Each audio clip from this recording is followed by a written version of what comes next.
Mano, aš netiek daug domėjausi tą temą, bet kaip aš suprantu, tuo metu, kai sumažino tą apsaugą, tai buvo nesąmonė. Kodėl būtent tuo metu? Jie ten kaip ir liktais mėgino dangstytis, kad čia mes dabar taupom visur biudžetus ir panašiai, tai yra niekinė suma palyginti su biudžeto suma. Ir tuo metu, kai propaganda iš Rusijos, Baltarusijos varo pilnais cilindrais, ten kodėl būtent tuo metu tu va taip pažemini tarsi ir va tokį mūvą padarai, neskamba logiškai, nebent toks tikslas ir yra. Tada jo, kai tu sumažinti apsaugą, aiškiai žinutė siunti, kad tu nepageidaujama čia realiai. Ir paskui tu sakai, čia jos apsisprendimas, neigęs, jeigu tu jai, nežinau, padegsi namus ir jinai pabėgs iš jų, tai ne jos pasirinkimas buvo, tipo. Tai man yra įdomu. Ką jinai čia veikia, kai ten tie klausimai buvo, ką jinai čia veikia ir koks Lietuvos planas, pavyzdžiui, introvertas, man atrodo, su Ramanauskai kalbėjo, ten turėjo poziciją, kad maždaug, kad Lietuva kaip ir išvaistino tą opportunity, tą galimybę kažką su Cichanouska daryti. Ir galbūt čia yra argumentas, bet sprendimas tada nėra išvaryti, ar, irgi ne. Aš nežinau, tai aš noriu paklausyti tą, gal daugiau biškai informacijos suteik šitas video, kokia Lietuvos ta pozicija turėtų būti, ką mes turėjom daryti, bet dabar mes tas galimybės kaip ir praradom. Dar vienas toks minusas apskritai, kai mes stovim už kažkokią demokratiją ir kažkokius principus, mes dabar neturim su socdemais to visiškai.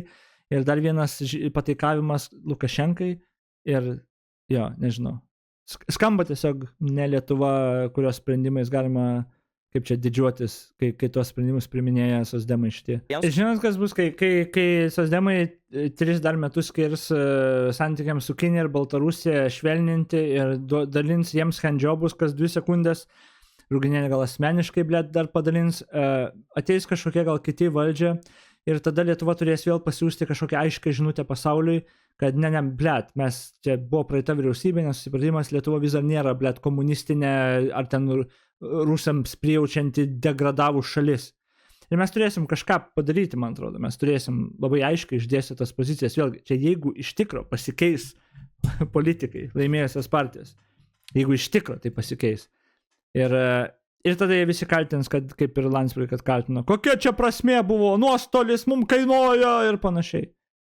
Lygiai taip pat, kai buvo Taivano ir tiesiog stums ir varys, o misija aiškiai buvo ir jinai veikia, labai aiškiai parodė savo poziciją. Jo, galbūt kainuoja ten trumpojo laikotarpiu ten kažkiek, bet mes nenorim bendradarbiauti ir ten dirbti ypatingai, kai net nieko ten mes, nedidelės sumos tos buvo, tipo, galima dalį jų ir prarasti, tarkim.